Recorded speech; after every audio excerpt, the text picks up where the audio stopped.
my channel. Greetings. Today I'm here to talk to you about something that I love. I'm incredibly passionate about this subject. I worry myself sometimes.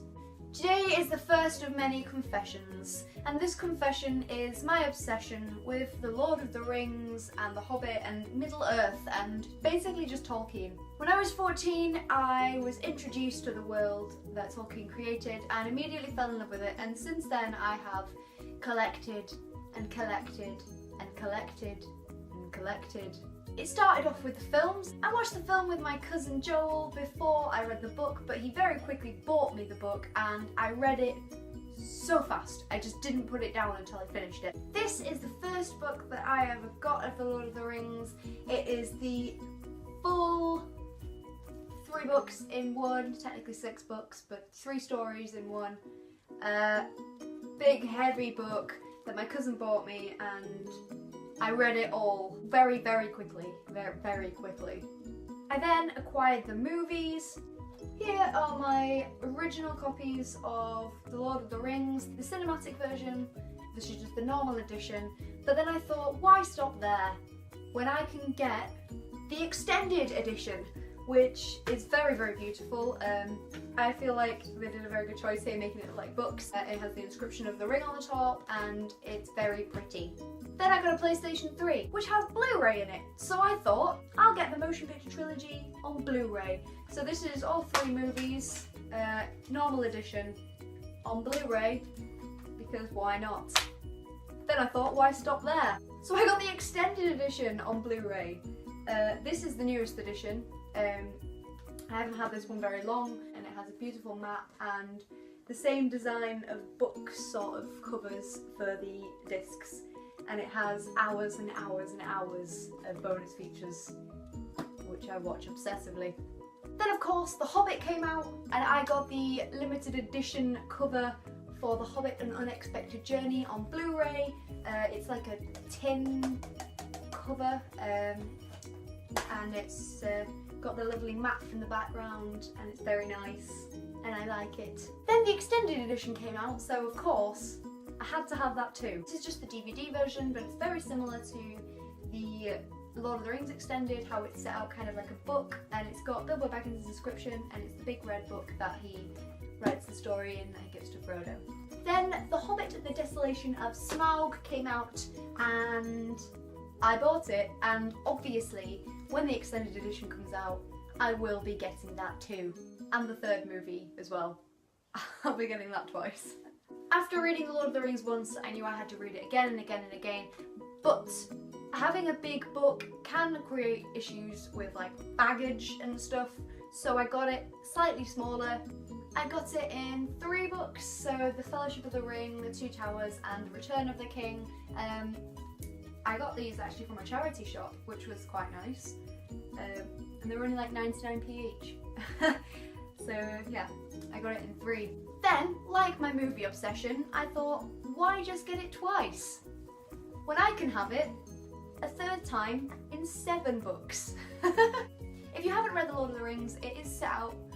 There are 3 stories: The Fellowship of the Ring, The Two Towers and The Return of the King, but each book is actually split into 2 parts, and each of these parts is in a book, and if you're wondering what the 7th part is, that is the appendix, which tells you all the family trees and certain phrases and random things about the history of Middle-earth. Speaking of the history of Middle-earth, I haven't got them all at the moment, which really annoys me, but I will show you what I have got. Part 1, Part 2, Part 3, Part 4, Part 5 and Part 10. Which really upsets me, because why I've got 10 randomly, I don't know.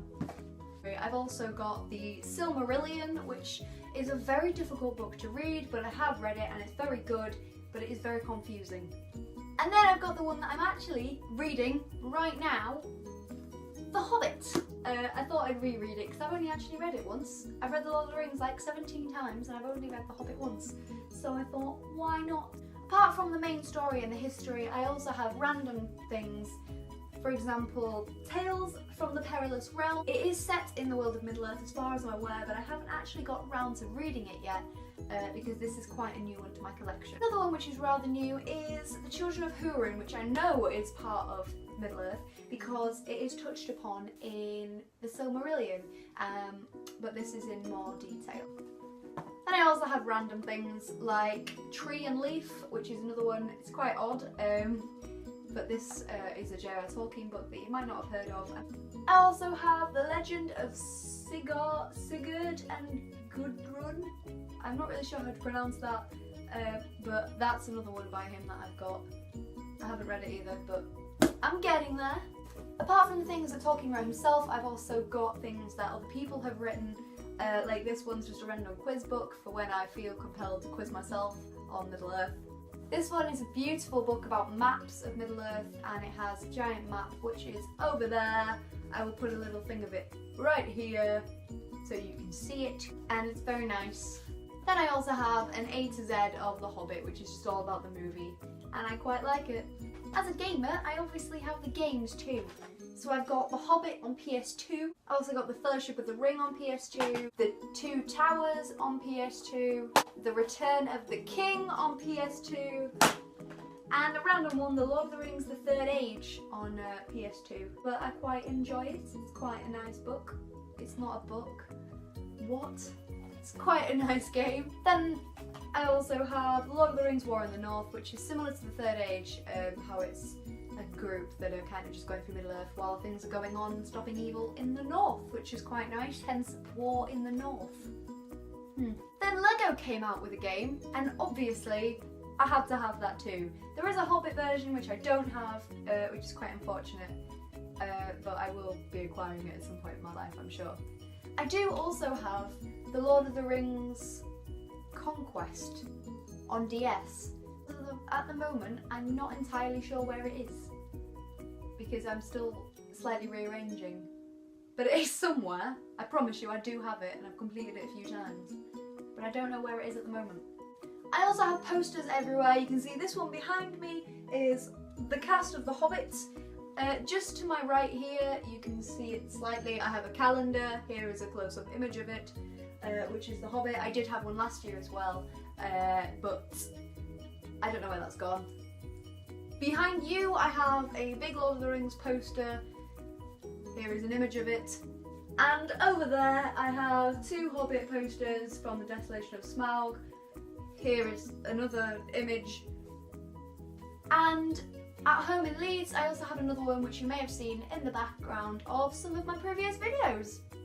Here is not an image. And lastly, I have a few pieces of jewellery. These get me very excited and I love the fact that I have them. This one is, of course, the One Ring. I got this quite cheap, so it's not brilliant quality. I'm going to have to get another one, but it does glow in the dark, which makes me quite happy. For my 18th birthday, I asked for some Lord of the Rings jewellery, and my parents got me these things which are exact replicas from the movies. So I have the brooch that the Fellowship wore on their cloaks that they got from Lothlorien, which I think is absolutely wonderful, and I'm always tempted just to wear a cloak so I can wear this. Got to put this carefully back in its little box, and the box even says The Lord of the Rings on it, which is quite nice.